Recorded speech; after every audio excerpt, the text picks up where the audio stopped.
Theatres में धुरंधर चल रही है। पाकिस्तान की लहरी में जिस गैंग वॉर और ब्रूटैलिटी को दिखाया गया, इस फिल्म में उसको लेकर बवाल हो रहा है। लेकिन हमने सोचा क्यों ना धुरंधर में दिखाए गए इंसिडेंट्स पर रियल लाइफ में आखिर हुआ क्या था उस पर बात कर लें, क्योंकि हमारे यहाँ लोग मुंह में पान और फिल्मों पर ज्ञान बहुत जल्दी घुसेड़ देते हैं। तो चलो वीडियो में आगे बढ़ते हैं, लेकिन उससे पहले अगर नए हो तो चैनल को जरूर सब्सक्राइब करना। ओके दोस्तों, धुरंधर में जिस ल्यारी का गैंग वॉर दिखाया गया है, जानते हैं कि उसकी असलियत आखिर है क्या। इसे कराची का वाइल्ड वेस्ट भी कहा जाता है। पाकिस्तान के शहरी क्राइम, आतंकवाद और खुफिया खेल का ये एक नंगा सच है, जहां drugs, gang war, political banking और ISI जिहादी नेटवर्क मिलकर भारत को निशाना बनाने वाली साजिशों की जमीन तैयार करते थे। ये इलाका केवल गुंडागर्दी या लोकल माफिया की कहानी नहीं है, बल्कि पाकिस्तान की उस गहरी स्ट्रक्चरल बीमारी का आईना है जिसमें उनका देश पॉलिटिक्स, अंडरवर्ल्ड और आतंकवाद एक दूसरे से गुथे हुए दिखते हैं। दरअसल लहरी कराची के सबसे पुराने इलाकों में से है, जहाँ शुरू में कम इनकम वाला सेक्शन, खासकर अफ्रीकी मूल के लोगों और बलोच कम्युनिटी की बस्तियां थी, जो फुटबॉल, बॉक्सिंग, कल्चरल लाइफस्टाइल के लिए मशहूर थी। 70 के दशक में जुल्फिकार अली भुट्टो ने यहाँ के लोगों को जमीन के राइट्स दी, जिससे ये पाकिस्तान पीपल्स पार्टी यानी PPP का मजबूत वोट बैंक बन गया। इसके बाद में ये जमीन मुताहरी कौमी मूवमेंट यानी MQM के साथ पॉलिटिकल लड़ाई का पार्ट बन गई। 70 से 80 के दशक में अफगान युद्ध, पाकिस्तान से होकर गुजरने वाला हीरोइन ट्रांजिट रूट और हथियारों की बाढ़ ने इस सोशल ताने बाने को तेजी से क्राइम डोमिनेटिंग बना दिया, और यहीं से उस गैंग वॉर की शुरुआत हुई जिसका लीडर रहमान डकैत था। 80 के दशक से छोटे मोटे क्रिमिनल ग्रुप धीरे धीरे एक ऑर्गेनाइजेशनल गैंग में बदल गए, जिनमें शुरुआती दौर में काला नाग, दादाल और शेरो जैसे नाम, और बाद में रहमान डकैत, अशरफ पप्पू, हाजी लालू, इकबाल बाबू जैसे चेहरे उभरे। 2000 के दशक में रहमान डकैत ने पीपल्स अमन कमेटी के नाम पर एक तरह के पैरेलल हुकूमत भी वहाँ खड़ी कर दी, जो रंगदारी, ड्रग्स तस्करी, अपहरण और पर्ची सिस्टम के जरिए इलाके से पैसे वसूलते हुए पॉलिटिकल पार्टी से सीधे डील कर रही थी। 2007 में बेनजीर भुट्टो के पाकिस्तान वापसी पर कराची में करसाजा धमाके के बाद रहमान डकैत ने भुट्टो को अपनी गाड़ी में बिठाकर बिलावल हाउस तक सुरक्षित पहुंचाया था। इस घटना ने रहमान को पाकिस्तान पीपल्स पार्टी यानी PPP का करीबी बना दिया, जिसके बाद उनकी पीपल्स अमन पार्टी को पार्टी का सपोर्ट मिला। अब धुरंधर में सिर्फ रहमान डकैत तक की कहानी को दिखाया गया है, लेकिन रहमान की मौत के बाद उजैर बलोच ने PSC और लाहरी पर कब्जा कर लिया। अरशद पप्पू गैंग के साथ खूनी दुश्मनी ने सैकड़ों मर्डर, अपहरण, डेड बॉडीज की बोरियां और रॉकेट ग्रेनेड के इस्तेमाल वाली शहरी जंग को जन्म दिया। इन गैंगों की ताकत इस हद तक बढ़ गई दोस्तों कि कराची के कुछ हिस्से सालों तक नो गो एरिया बन गए, जहां पुलिस और रेंजर्स भी बिना बाहरी फोर्स के घुसने से कतराती थी। अब बात करते हैं ल्यारी के इस क्रिमिनल नेक्सस को पॉलिटिकल और इंटेलिजेंस सपोर्ट कैसे मिलता था। इंटरनेशनल क्राइसिस ग्रुप और बाकी रिसोर्स के अनुसार कराची की पार्टियां, खासकर PPP और MQM यानी मुत्ताहिदा कौमी मूवमेंट ने सालों तक ल्यारी और बाकी इलाकों के गैंगों को पॉलिटिकल वेपन की तरह यूज किया। अब बदले में इन्हें प्रोटेक्शन, ठेके और पुलिस प्रशासन में दबदबा मिलता था। रहमान डकैत की PSC PPP के लिए चुनावी ताकत और डर की राजनीति फैलाने की रिसोर्स बनी, जबकि अपोजिशन ने अपने सपोर्ट वाली गैंगों के सहारे कास्ट और रीजन में डोमिनेंस की लड़ाई लड़ी थी। दोस्तों, ये पाकिस्तान में ही पॉसिबल हो सकता था कि वहाँ के नेता 1 किलो मलाई के लिए पूरे मुल्क को बाजार में बेच दे। अपने ही देश के अंदर इतना बड़ा डिवाइड कराना पाकिस्तान और खासकर पंजाबी पाकिस्तानी के लिए कोई नई बात नहीं थी। उधर ISI और बाकी सिक्योरिटी एजेंसियां एक तरफ जिहादी ऑर्गेनाइजेशन से पर्दे के पीछे का खेल खेलती रही, तो वहीं दूसरी ओर शहरी लेवल पर underworld, transport mafia, port control और हवाला नेटवर्क पर भी नजर रखती रही। अप्रैल 2012 में PPP सरकार ने उज्जैन बलोच और उसके नेटवर्क के खिलाफ बड़े पुलिस ऑपरेशन की शुरुआत की, जब गैंग वॉर खुलेआम शहर को जकड़ने लगी थी। शुरुआती ऑपरेशन में पुलिस को भी भारी विरोध, रॉकेट लॉन्चर, स्नाइपर फायर और घनी बस्ती की आड़ के कारण भारी नुकसान हुआ था, जिसके बाद 2013 में नवाज शरीफ के दौर में कराची में पूरी जगह टारगेटेड ऑपरेशन और रेंजर्स को खुली छूट दी गई। 2013 से 17 के बीच हजारों अक्यूज्ड की गिरफ्तारी, फाइनेंशियल और हथियार सप्लाई लाइन पर वार हुआ। इसके साथ ही इंटेलिजेंस बेस्ड छापों ने PSC और उससे जुड़े चेहरों को या तो मार गिराया या गिरफ्तार कर लिया। 2017 में रेंजर्स ने बाबा लाडला जैसे गैंग लीडर को एनकाउंटर में खत्म किया। बावजूद इसके पुलिस और रिसर्च रिपोर्ट मानती है कि लहरी के पुराने गैंग नेटवर्क का क्राइम इंफ्रास्ट्रक्चर पूरी तरह खत्म नहीं हुआ, बल्कि उसके गुरे कॉन्ट्रैक्ट किलिंग, ड्रग्स और स्मॉल सेल्स के रूप में आज भी एक्टिव है। कराची पर हुए सिक्योरिटी स्टडीज बताते हैं कि लहरी गैंग सीधे तौर पर टिपिकली जिहादी ग्रुप जैसे LET और JEM की तरह आइडियोलॉजिकल ग्रुप नहीं थे, लेकिन उनका क्राइम नेटवर्क कई बार आतंकी ग्रुप्स के लिए लॉजिस्टिक सपोर्ट, हथियार सप्लाई, फाइनेंसिंग और शहरी वायलेंस में इस्तेमाल हुआ था। हीरोइन रूट पोर्ट्स के जरिए स्मगलिंग, हवाला और अवैध हवाला चैनलों से होने वाली आमदनी का हिस्सा अफगान पाक जिहादी नेटवर्क और पाकिस्तान के स्ट्रेटेजिक एसेट्स तक पहुंचने के आरोप डिफरेंट रिपोर्टों में दर्ज है। पाकिस्तानी आतंकवाद ट्रेंड एनालिसिस ये दिखाते हैं कि TTP, LEJ जैसे सुन्नी मिलिटेंट ग्रुप्स ने कराची के गैंग और लोकल मिलिटेंट सेल्स को कभी कभी हिटमैन, शेल्टर या फाइनेंसिंग के लिए यूज किया, खासकर जब उन्हें शहरी इलाकों में डिनाइबिलिटी चाहिए होती थी। इस सिस्टम ने क्राइम और आतंकवाद के बीच की लकीर धुंधली कर दी, जहाँ एक ही बंदूक कभी ड्रग रूट की रखवाली करती, कभी पॉलिटिकल टारगेट किलिंग करती और कभी कम्युनल या आतंकी हमले में यूज होती। अब दोस्तों, इस लहरी के नेटवर्क में सबसे बड़ा डेंट नकली नोटों के उस सिंडिकेट ने लगाया, जिसकी वजह से इंडियन इकोनॉमी लगातार अपने ही देश में एक पैरेलल इकोनॉमी से लड़ती रही। इस 10 साल के ISI प्रोजेक्ट का नाम था कराची प्रोजेक्ट। ISI ने लहरी के गैंग्स जैसे उजर बलोच गुट को हथियार और फंड्स दिए, जो जाली नोट प्रिंटिंग यूनिट चलाते थे। आतंकी फंडिंग के लिए खनानी सिंडिकेट ने हवाला रूट से नेपाल, बांग्लादेश होते हुए भारत में नोट डाले।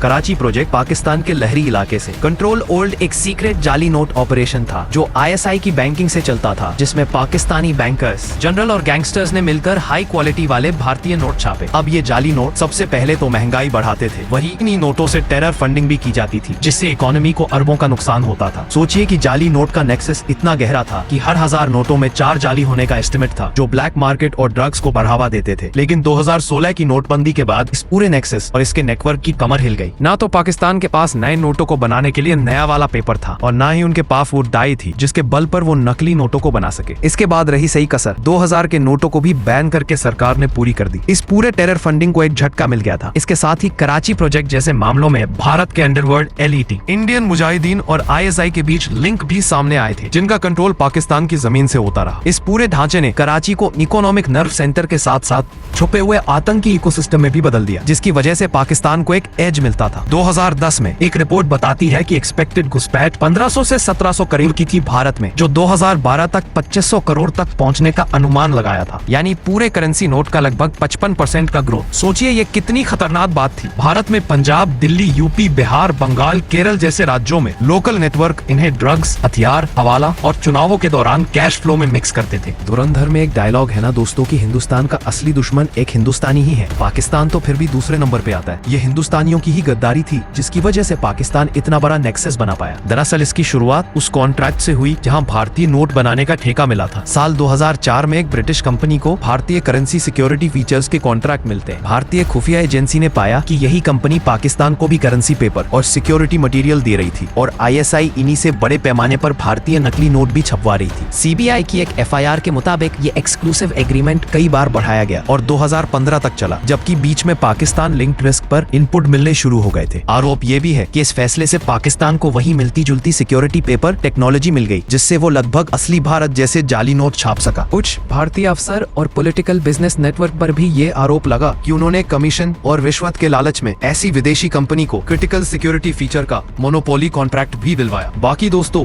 गुस्सा दिलाने वाली बात यह है कि खुफिया इनपुट आने के बाद भी कॉन्ट्रैक्ट लंबे समय तक चलता रहा। ये ऐसे लापरवाही थी जिससे इंडिया को 10 सालों तक नुकसान पहुंचा। 2016 की डीमैग्नेटाइजेशन के बाद रिपोर्ट्स में कहा गया कि हाई क्वालिटी पुराने नोटों की रिकवरी लगभग बंद हो गई है, जिससे साफ दिखा कि पाकिस्तान वाले नेटवर्क को भारी झटका लगा है। अब आप ही सोचिए कि खुफिया जानकारी मिलने के बाद भी जिन जिम्मेदार लोगों ने आंखें मूंद दी, उनके लिए बॉर्डर लाइन गद्दारी ही सही टर्म है। जिन अधिकारियों और बाबू लोगों ने कुछ डॉलर्स के लिए देश बेचने जैसा महापाप किया, उनको खुफिया एजेंसियां अच्छे से पहचानती भी हैं। तो दोस्तों, कुल मिलाकर लायारी, जिसको इस फिल्म में यानी धुरंधर में दिखाया गया, मोटा मोटी अगर देखा जाए तो 2-3 चीजों के लिए ये आज भी लोगों के जहन में है। फिल्म में यानी धुरंधर में दिखाया गया मोटा मोटी अगर देखा जाए तो 2-3 चीजों के लिए ये आज भी लोगों के जहन में है। से हथियारों की तस्करी, जिससे भारत को भी भयंकर नुकसान हुआ, और फिर उसके बाद नकली नोटों का सिंडिकेट, जिसके मास्टरमाइंड को या उनसे जुड़े लोगों को अज्ञात बंदूकधारियों ने अपने हिसाब से उनका इलाज कर डाला। तो दोस्तों, ये थी कराची के लहरी इलाके की वो कहानियां जिनमें से कुछ तो आपको धुरंधर में देखने को मिल गई, पर कुछ हमने आपको बता दी। वीडियो कैसी लगी कमेंट करके जरूर बताना।